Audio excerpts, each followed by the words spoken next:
One knock, a wounded stranger, a fragile child. What she did will break your heart. That knock carried more than desperation. It carried a storm of its own that would shake the silence of a lonely cabin and test the strength of a woman who thought her days of love and loss were long behind her. Behind that storm came a secret, dark enough to end lives and destroy the fragile chance of a family being born. Stay with me for just one more minute, and I'll tell you everything. How a widow's silence was broken, how blood marked the snow outside her door, and how hope rose in the very place where no one believed it could survive. When the story ends, I want to know, how does it make you feel knowing a single decision can save or destroy a life? Share your thoughts in the comments. Let us know where you're watching from, and may your day be filled with peace, warmth, and the quiet courage to begin again. The wind howled through the Montana pines like a choir of restless ghosts. Snow whirled in great sheets, striking the shutters and piling against the cabin walls until the logs groaned under the weight. The forest was no longer just a backdrop. It was a living, breathing thing, angry, relentless, testing the patience of anyone daring to remain in its grasp. The trees bent and shivered as though whispering secrets to one another, their branches cracking under ice, and beyond them stretched a wilderness so white it blurred the line between earth and sky. Inside, a single oil lamp flickered on a rough-hewn table. Its flame pushed shadows across the timber walls, chasing away the dark but never quite winning. Mary Ellen Carter sat beside it, needle in hand, though the thread had tangled, and she hadn't stitched in 10 minutes. At 51, she carried the kind of beauty that hardship shapes rather than erases. Her auburn hair, streaked with silver, was pulled into a loose bun, wisps framing a face both sharp and softened by time. Her eyes, gray like the river stones in spring thaw, were clear, steady, yet held a loneliness she had stopped trying to name. She lived alone in this cabin, 3 miles from the nearest settlement and 10 from the town of Ash Hollow.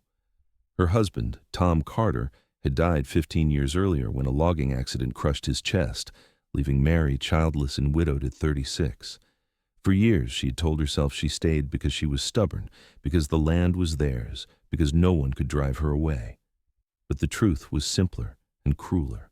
She did not know where else to go, and grief had rooted her to the soil like an old oak. She lifted her gaze to the frosted window. Snow swirled beyond, an endless curtain. Nights like this could unnerve even the hardiest soul. Wolves sometimes pressed close, their cries weaving with the wind until it felt like the wilderness itself was mourning. Mary set down her needle, rubbed her stiff fingers, and reached for the Bible beside her chair. She opened it not to read, but to rest her hand on the thin, worn pages. It steadied her. It reminded her that silence, however heavy, was still a kind of company. And then it came. 3 knocks. Slow. Hollow. Heavy enough to shake the door on its hinges.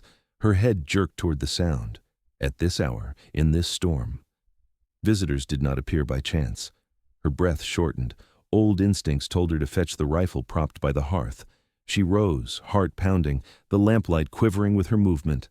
The knocks came again, closer, louder, urgent, yet deliberate. Mary's fingers brushed the rifle stock. She hesitated. What fool or desperate soul would be out there? The storm itself was lethal. Only someone lost or hunted would come knocking. She steadied her breath, set her jaw, and stepped toward the door. When she pulled it open, the blizzard shoved its way inside, blasting snow across the floor. And with it came a Sioux man crumpling forward. He fell against her boots before she could speak. In his arms, wrapped in a soaked wool blanket, was a newborn child. For one instant, her mind went blank. A man, a baby, in her doorway, half buried by snow. The man's face, pale, bearded, streaked with frost, was gaunt and drawn tight with pain. His lips moved soundlessly before his body went limp. The child stirred. A tiny, quivering cry pierced the storm's roar. Mary did not think. Instinct broke through like fire through dry tinder. She dropped to her knees, arms out, snatching the child before the man's weight crushed it. Her shawl slipped from her shoulders as she pressed the baby against her chest. The warmth of its fragile body, barely there, sent a shock of longing and terror through her. She had never borne a child. She had thought that part of her life buried with Tom. Yet here, in the middle of a storm, a helpless infant had been laid in her arms. The man collapsed fully onto the floorboards. Blood stained the snow on his coat, dark and spreading. "Dear God," she whispered, "what's happened to you?" She kicked the door shut against the storm and dragged the man's body farther inside. Her strength surprised her. Desperation lent it. She propped him against the wall, his head lolling. His chest rose shallowly, alive, but only just. She set the baby in a basket near the hearth and covered it with blankets. The infant whimpered, a weak, rattling sound, but it lived. That was the miracle. Mary turned back to the stranger. He was young, perhaps mid-30s, with dark hair matted by sweat and snow, a beard that could not hide the hollows of his cheeks. A scar ran jagged from his temple to his jaw. She ripped open his coat. The wound on his side was ugly, a gash crusted but bleeding anew, not an accident, a knife or perhaps a bullet. Trouble clung to him as clearly as frost to pine needles. Her first thought was to leave him, let the storm finish what it had begun. Why should she risk herself for a man she did not know? But the child's cry carried across the room, small and desperate, and Mary felt the decision carve itself into her heart. She could not abandon either, not the man, and certainly not the baby. She fetched water heated over the fire, cloths, and a jar of old herbs she had learned to use from her grandmother. As she pressed fabric to the wound, the man stirred, moaning. His eyelids fluttered open.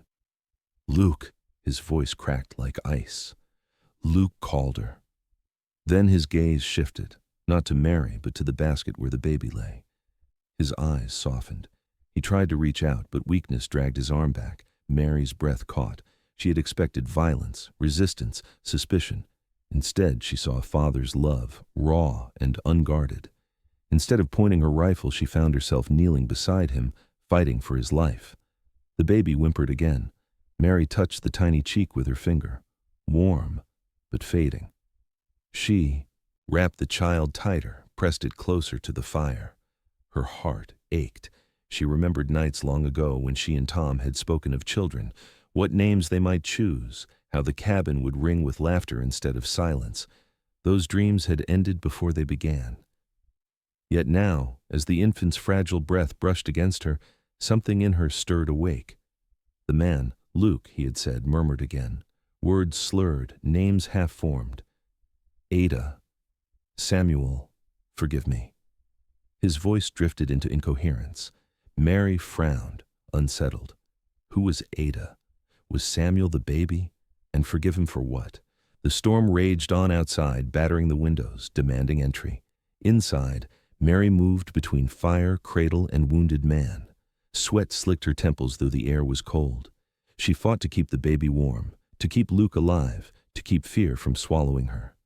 At last, the child stilled, wrapped securely, its breathing faint but steady. Relief swept through her, heavy as exhaustion.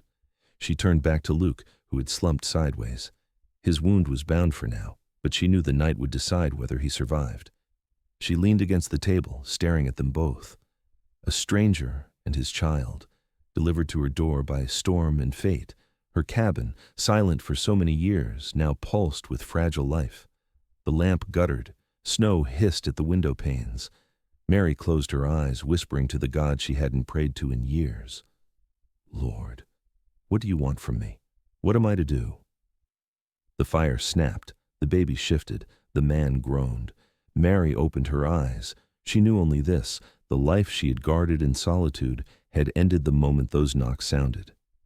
She drew the latch on the door, shutting out the storm for good. Then she looked at the man, at the child, at the weight of what she had just accepted. God help me, she murmured. What am I supposed to do now? The storm clawed through the night as if it meant to rip the cabin from its foundation. Wind slipped between the logs in long, keening whistles, and snow pressed thick against the shutters until the hinges groaned. The smell of pine resin from the fire filled the air, mixing with the metallic tang of blood that still clung to her hands. The cabin, usually a sanctuary of silence, now felt like a tight drum stretched thin, every sound vibrating against her nerves. Mary knelt at the stranger's side. The lamplight wavered across his face, pale and drawn, beads of sweat forming despite the bitter cold. His lips parted with shallow, ragged breaths, each one seeming to demand more effort than the last. She unwrapped the linen strips she had cut and pressed them firmly against the wound. His body twitched at the touch, a low groan escaping, but he did not wake. Her fingers trembled as she tied the bandage. She tried to steady them, but the weight of choice pressed heavily. A part of her whispered that she was a fool. What if this man had dragged danger to her door? What if the past he carried came stomping through the snow after him? She had lived alone for 15 years, her only company the forest, the Bible, and the ghosts of memories she seldom let herself touch. To invite another life, 2 lives, into her walls was to surrender the fragile peace she had managed to build. But then the baby stirred. The small sound broke her hesitation like glass under a hammer. She set the man's arm back against his side and rose quickly, crossing to the basket by the fire. The child's eyelids fluttered, fists jerking, mouth opening with a whimper that seemed both frail and insistent. Mary lifted him carefully. He weighed almost nothing, a warm bundle too light for comfort. She pressed him close against her chest, rocking gently, listening to his thin breaths. His skin was cool, but the firelight glowed on his cheeks, soft and pink. She rubbed his tiny hands between her palms until the fingers curled and twitched with life. Her eyes filled before she realized. Long ago, before Tom's death, she had knitted a single blue blanket, a hopeful act for a child never born. After Tom was gone, she had tucked it away in the trunk at the foot of her bed. Tonight, the memory struck with sudden force. How she had folded it with shaking hands, telling herself it was foolish to dream. And yet, here she was, cradling a life so small, so unguarded, that her whole being leaned toward it as naturally as breath. Her humming rose without thought, the old tune Tom had whistled on warm evenings. The melody filled the cabin, slow and broken, yet tender. The child quieted, eyes drifting closed. Mary lowered him gently back into the basket, tucking blankets snug around his tiny chest. It was then she noticed the stranger's coat slouched over the chair. The fabric was heavy with melted snow, and as she reached to lift it away from the fire's heat, her hand brushed. Something stiff in the inner pocket. Curiosity pricked. She hesitated, glancing back at the man sprawled unconscious, before sliding her fingers inside. A letter. The paper was wrinkled, edges torn, ink blurred by damp. She unfolded it with care, pressing the creases flat beneath the lamplight. If I do not live, know that I tried. The boy must be saved. Forgive me, Luke. Forgive me, my love. Ada. The words blurred in her vision as tears welled. She swallowed hard, reading it again, letting the name sink in. Ada. The wife. Dead, surely, in childbirth. And Luke, the man gasping for life on her floor, had been entrusted with a child barely hours into the world. He had carried the boy into the storm, bleeding and broken, yet determined. Mary folded the letter gently, her thumb stroking the worn paper as though it were skin. She could almost hear Ada's voice in the silence, soft, desperate, pleading across the gulf of death. It made the cabin feel suddenly full, as though 3 women now shared it, Ada, Mary, and the child that bound them. She placed the letter back into the coat, her chest tightening. Loss, new loss. Ada's words awakened something she had buried too deep for too long. Luke shifted, dragging her attention. His hand jerked against the floorboards, his lips parting. She bent close. Elias, his voice rasped, fever-thick. Don't, not again. Ada, Mary froze. The name chilled her. Elias, unknown, yet spoken with dread. Luke's head rolled to the side, his breath shallow but relentless. She sat back on her heels, heart racing. The storm thundered outside, rattling the windows, but it was the name echoing in her mind that unsettled her most. Who was Elias? Why did it feel like a shadow had just crossed the threshold? Mary forced herself to breathe. She dipped a cloth in warm water and wiped the sweat from Luke's brow. His skin burned. Fever would come. She could only keep him cool, keep the fire steady, and hope his strength would not fail. The baby whimpered again. Mary leaned over the basket, brushing a finger along the tiny cheek. His skin was smoother than silk, his eyelashes trembling against flushed skin. She whispered softly, not caring if he understood, "You are not alone now. I will not let you be." The words startled her. They had sprung up from her chest unbidden, heavy with promise. She pressed her lips tight and turned back to the fire, staring into its restless dance.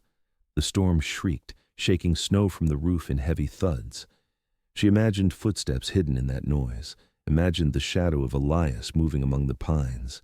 Fear pressed into her lungs, but she shook it off, focusing on the fire, on the warmth, on the fragile breaths around her.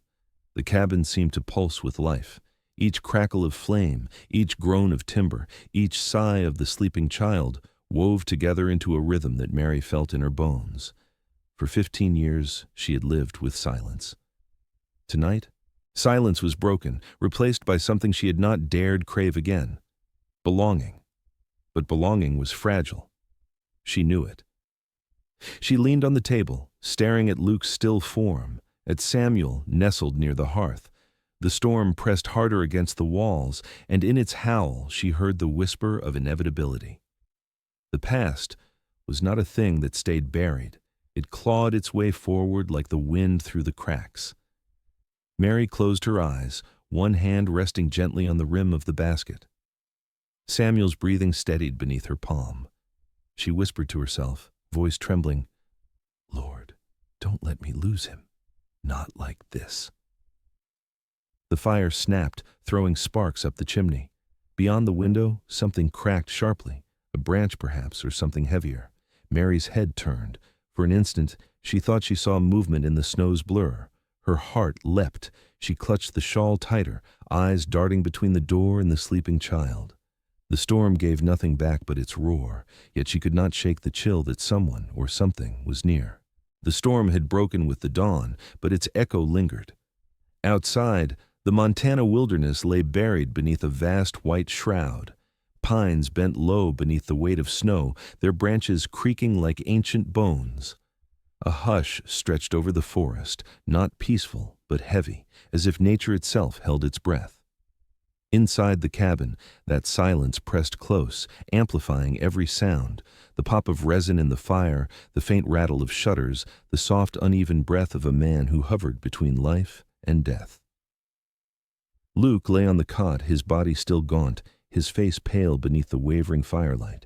His eyes fluttered open and closed, lashes sticking with sweat, each exhale rasped, shallow, uneven.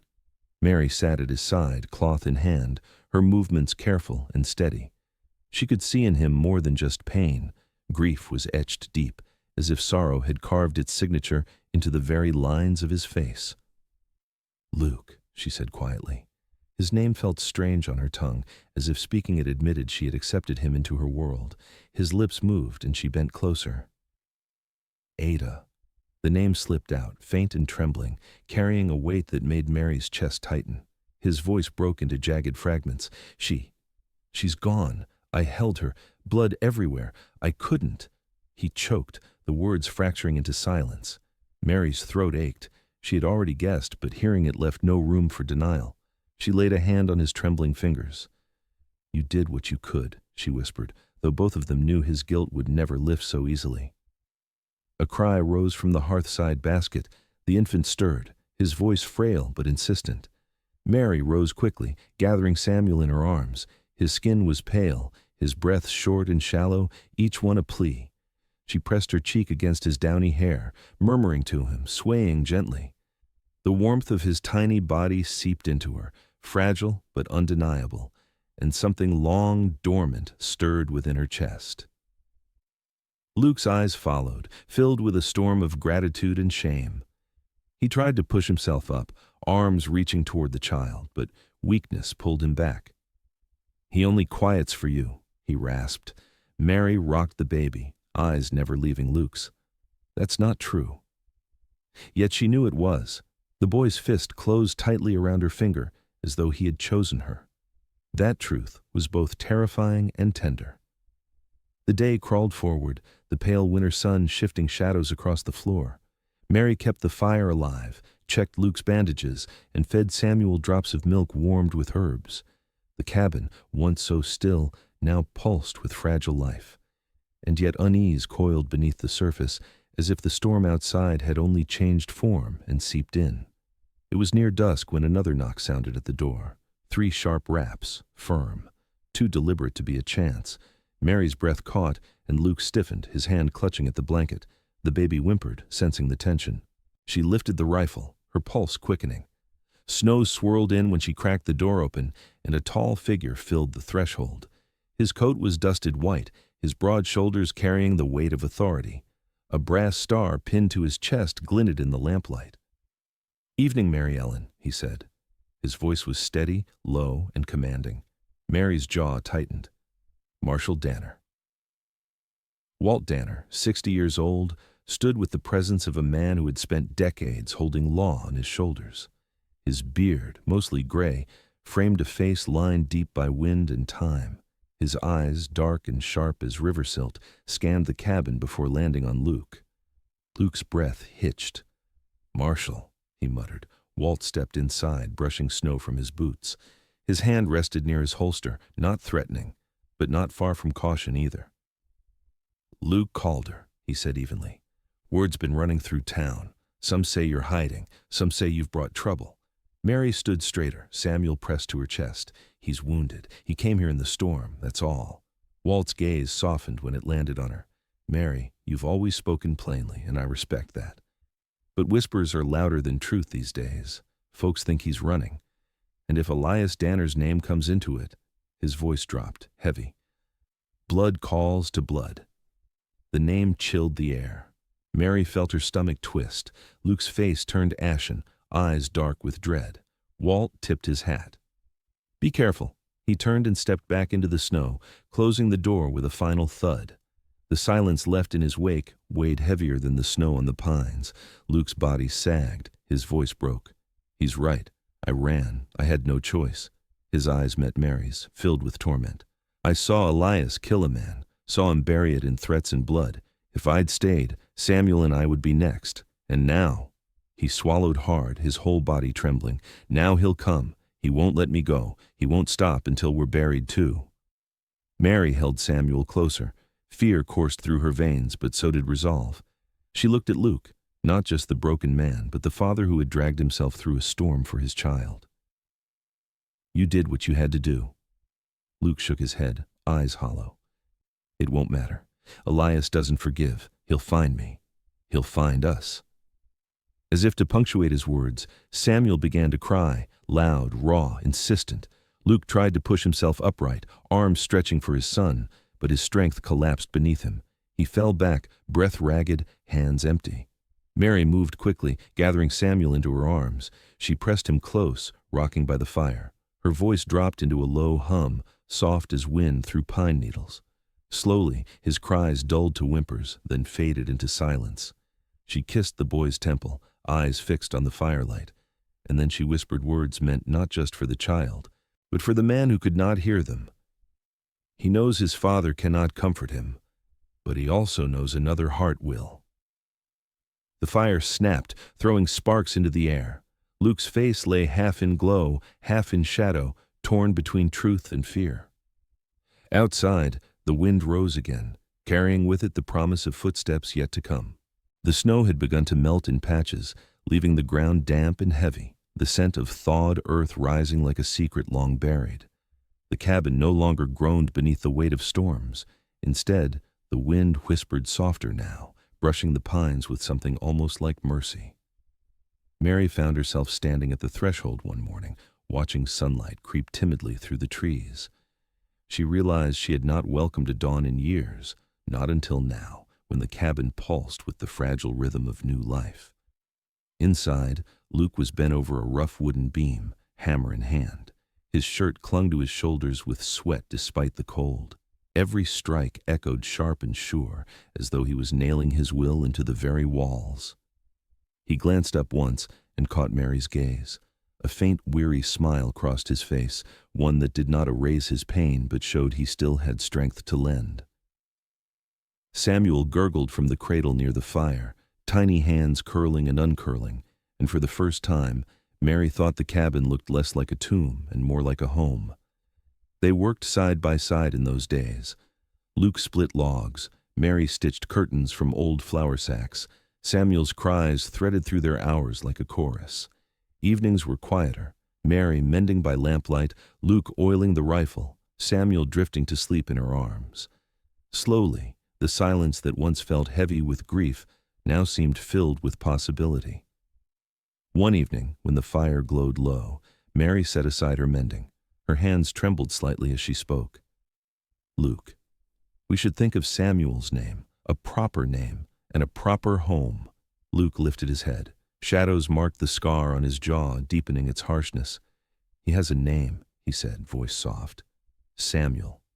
I mean more than that, Mary pressed gently.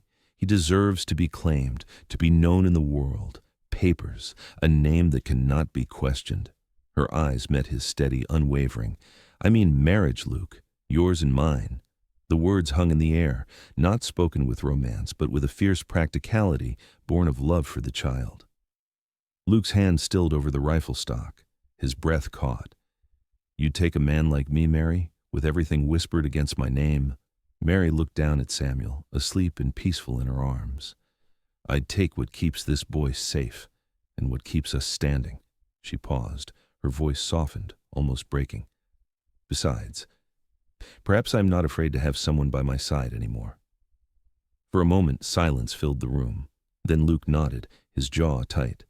It was not a lover's pledge, but a warrior's oath, one carved out of survival. Then so be it. The next morning they stood outside, beneath a sky streaked with pale clouds.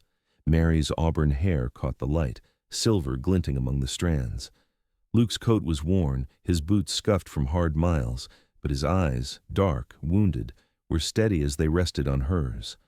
There were no witnesses, no bells, no scripture spoken aloud, only two souls binding themselves before the wind, with Samuel's cries as their chorus. Mary slipped her mother's old ring onto her own finger. Luke bowed his head, and the silence itself seemed to bless them. Yet peace is a fragile thing. It rarely lasts. That evening, as dusk fell heavy, a sound broke the quiet. Hoofbeats, slow, deliberate, crunching through the half-thawed ground. Mary's head jerked toward the window. Luke stiffened, rifle already in hand before the knock even came. The door creaked open without invitation. A man stepped inside, and the air thickened as though shadows had followed him. Elias Danner. He was broad-shouldered, in his early 40s, with a face carved in hard lines and eyes the color of cold iron. His black coat hung heavy with trail dust, and when he pulled off his gloves, his fingers were long, deliberate, dangerous. The scar running across his chin looked earned, not suffered. He carried authority the way others carried weapons. Well, Elias said, his voice smooth, carrying menace beneath its calm. So this is where you've buried yourself, Luke.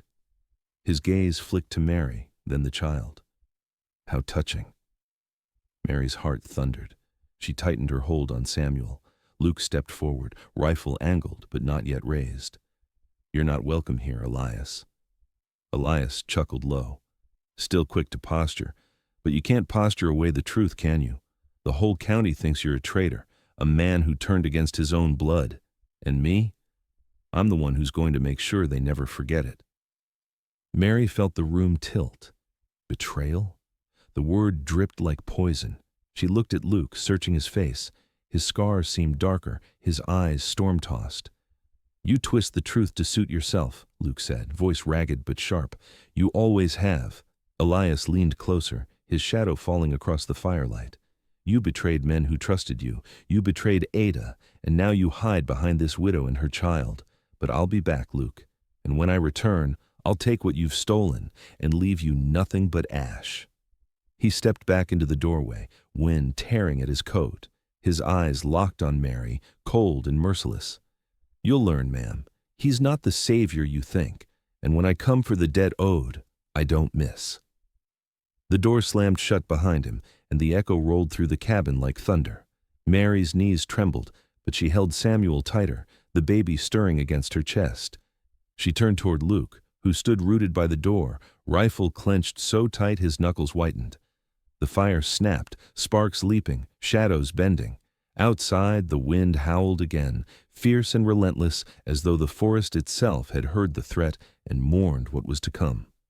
Mary pressed her lips to Samuel's hair. Luke shifted, stepping closer, his presence solid but tense, his eyes never leaving the door. Both of them knew the peace they had grasped was already slipping.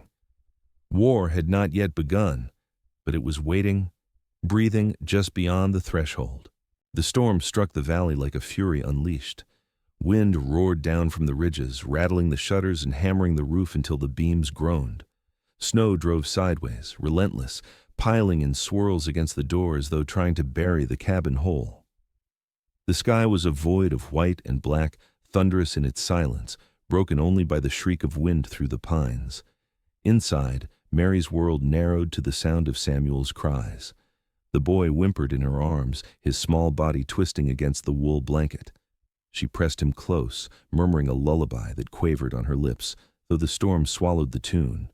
Each gust made the lamp gutter, throwing long fingers of shadow across the walls. Luke had ridden out that morning for supplies, promising to return by sundown. Now the sun was gone, the night was here, and the storm had claimed the valley. Mary's chest tightened with each minute that passed without him. Then, 3 knocks. Slow, measured. Heavy as judgment, her breath froze. Samuel stiffened, then wailed louder. She rocked him once, twice, then laid him into the cradle by the fire. The rifle leaned against the wall where Luke had left it. Mary's hand reached for it, fingers slick with sweat. She had never fired it before. Tom had always been the one to handle weapons, and after his death, she'd sworn she never would. Yet now the steel felt inevitable, cold against her palm. The door creaked open under the push of the wind. A man stepped inside, dragging the storm with him. Elias Danner. Snow clung to his black coat, melting in streaks down the scar on his cheek. His eyes gleamed like shards of iron, hard and cruel. He carried no warmth, only the smell of smoke and the promise of blood. "Well," he said, voice coarse, mocking. "The widow Carter, nursing another man's brat while her savior plays hero." His boots ground against the floorboards as he closed the door behind him, shutting out the gale but not the danger.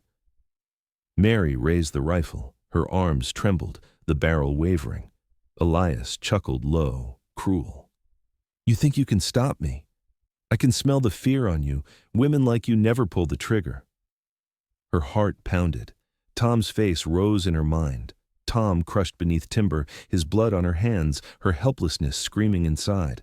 For 15 years, she had lived with the shame of not saving him, of having no weapon, no voice, no power.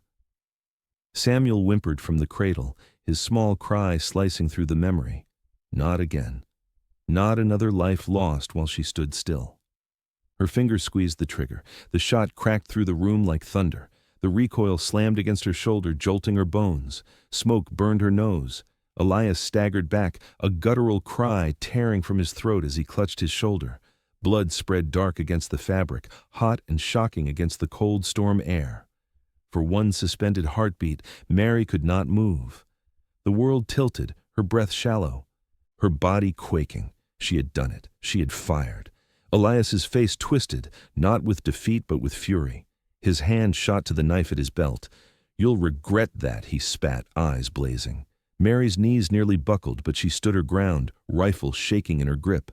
Samuel's wail rose, high and frantic. The door burst open again. Luke. Snow streaked his hair and beard, his coat torn from the ride. He took in the scene in an instant, Mary clutching the rifle, Elias bleeding, Samuel screaming. His eyes narrowed, his body tense as a drawn bow. "Get away from her," he barked. Elias lunged, knife flashing.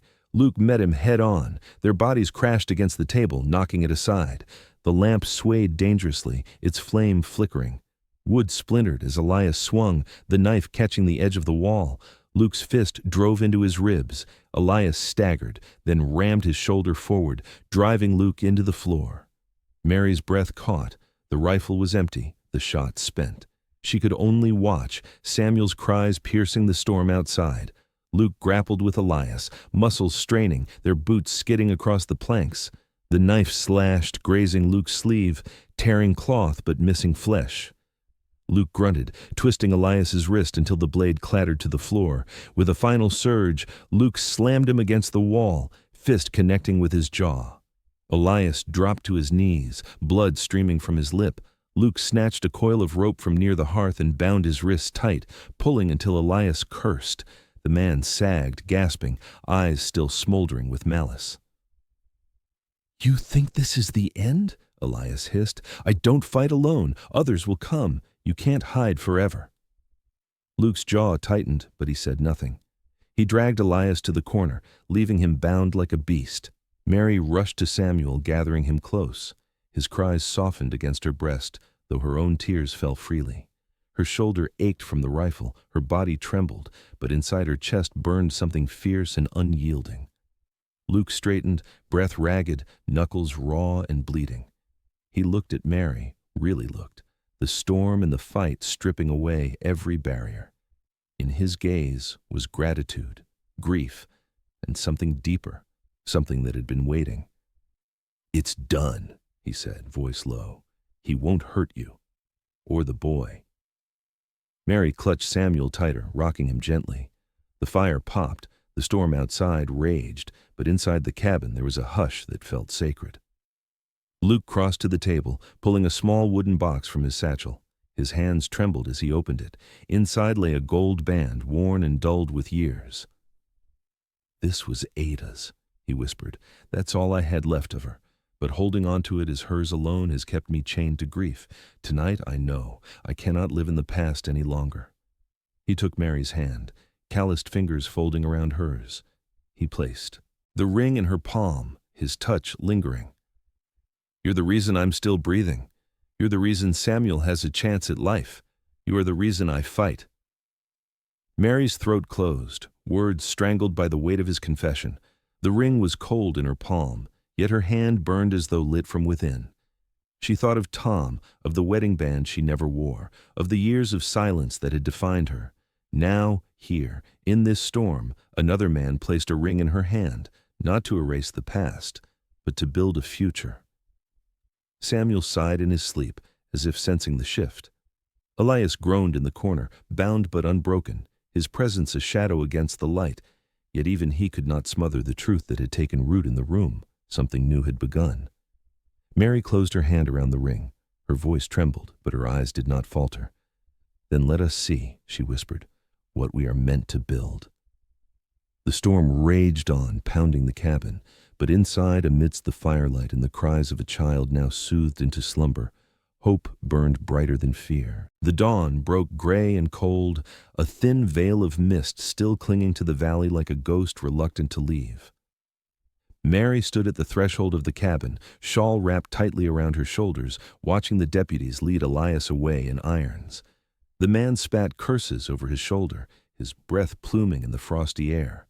Even bound, he carried himself with the swagger of a predator, cornered but unbroken. His eyes, sharp, wolfish, lingered on Mary for a moment too long, and she felt her stomach knot.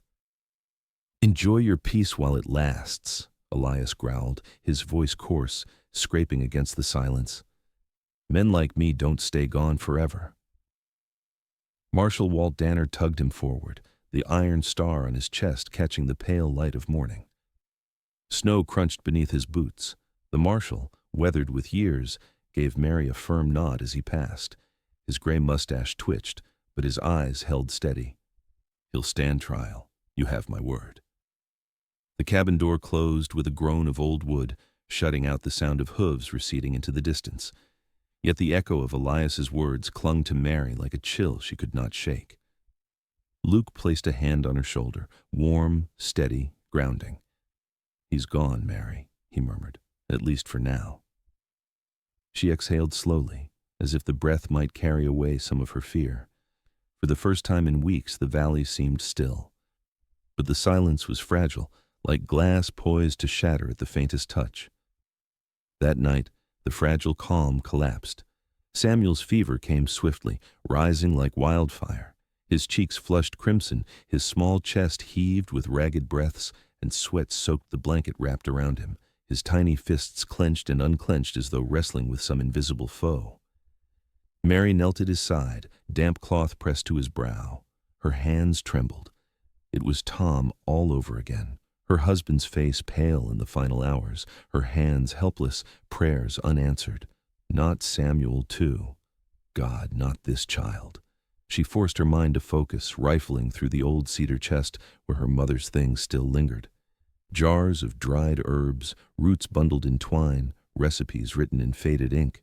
Remedies from a time when medicine meant knowledge carried in whispers, passed down from mother to daughter. Mary's fingers closed around a pouch of willow bark, another of dried elderflower. Luke hovered close, his face shadowed with worry. The hardened lines of his jaw trembled as he looked at Samuel. "Tell me what to do," he begged, his voice cracked raw. "I'll do anything." "Fetch me water, keep the fire hot, and pray," Mary whispered. Her eyes met his, haunted, pleading, but steady. She had faced death before. She would not yield this time. Hours blurred. Steam rose from the cup of bitter brew she coaxed into Samuel's mouth. His lips quivered. A faint cough rattled his throat, but some of the liquid trickled down. She rocked him against her chest, humming an old lullaby half-remembered, half-invented, the melody trembling as tears streaked her cheeks. Luke sat at the table, his head in his hands, shoulders shaking. He had never prayed since Ada's death. Words felt hollow against the weight of his guilt. Yet tonight he muttered broken sentences into the still air, pleading to a God he wasn't sure listened anymore. His rough hands, scarred from years of work and fight, folded like a child's. The hours stretched into eternity. Shadows lengthened, then faded as dawn seeped once more into the cabin.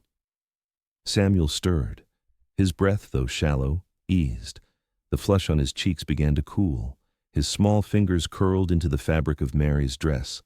Relief flooded her so suddenly her knees weakened. She pressed her lips to his damp hair and whispered, "You're staying with us, my boy. You're staying." Luke moved closer, his hand trembling as it brushed Samuel's tiny fist. He looked at Mary, eyes rimmed red but alight with something fierce and fragile. "You saved him," he said. Mary shook her head, voice hoarse. "No, we saved him." Later, when the valley had quieted again and Samuel slept peacefully, Luke reached into his coat pocket. His fingers closed around a small wooden box, worn smooth with years. He set it gently on the table where the morning light slanted across the grain. Mary's breath caught. She recognized it, the box Ada once kept close. Luke opened it slowly. Inside lay a ring, simple gold, dulled by time but unbroken. He held it in his palm, and for a long moment he did not speak. His eyes lingered on the circle as though it still carried the weight of another life. "When Ada died in my arms, I thought this ring was a shackle," he said softly, "a reminder of what I lost. I carried it like a wound." He lifted his gaze to Mary, voice steady but trembling underneath. "But now, I think it was waiting. For this moment. For us." Mary's throat tightened. She remembered her own wedding band, buried with Tom in the cold earth years ago. She had thought no hand would ever place another upon her finger. Yet here, in this quiet morning light, Luke's hand extended, not as a man clinging to the past, but as one choosing to begin again. She hesitated only a breath, then she held out her hand. The ring slid onto her finger, loose but warm, as though it belonged there all along. Tears blurred her sight, but when they cleared, Luke was smiling, hesitant, almost shy, yet radiant. "This is not Ada's ring anymore," he said, his thumb brushing her knuckles. "It's ours, a sign that this family is real." Mary pressed her forehead against his, whispering, "Then let it be the first stone of our new home." Spring came slowly, hesitantly, as though the land itself feared another storm. Snow melted into rivulets that fed the creek, which sang again with rushing water. Shoots of green pushed through the thawing soil, fragile yet stubborn. The air smelled of wet earth and renewal. On the porch, Samuel toddled on unsteady legs, laughter bubbling from him like a spring set free. His small hands reached for Luke, who lifted him high into the air, spinning until the boy's giggles filled the valley. Mary watched from the doorway, apron dusted with flour, her heart aching with a joy she had thought lost forever. The cabin bore scars of fire and storm, its timbers darkened, roof patched, yet smoke rose steady from the chimney, carrying the scent of bread baking. What once was a place of grief had become a hearth of warmth. Mary stepped outside, the sunlight catching on the ring now gleaming at her hand. She wrapped her arms around Luke's waist as he held Samuel close. The boy's laughter mingled with the whisper of the wind, the call of meadowlarks returning. "This home has risen from ashes," Mary murmured, her voice trembling but sure. "It has been reborn." Luke kissed the top of her hair, his eyes on the horizon where the valley stretched wide and endless. "And so have we." They stood there together, framed by the spring light, the widow, the scarred man, and the child who had bound them. A family forged anew, stronger than fear, brighter than loss. Sometimes life does not return what was taken. Mary would never cradle a child of her own, and Luke could never bring Ada back. Yet together they found something neither had dared hope for, a family born from loss, stitched together by grace. Yet through the storm and the shadows, both found something greater than what was lost, a home forged not by blood alone, but by courage, sacrifice, and the choice to love when it would have been easier to turn away. Samuel grew not as an orphan, but as the heart of a family reborn, the living thread, the lifeblood that bound Mary and Luke into something greater than themselves. And in that small cabin beneath the Montana sky, 3 lives discovered that redemption is not in forgetting the past, but in building something stronger because of it. If these voices from the past have stirred something within you, I'd love to hear where you are watching from. Leave a thought in the comments. Let us know what stayed with you, and join us by subscribing so you never miss the next tale of courage and grace. Until next time, may peace and warmth be your constant companions, and may you always find the strength to start again.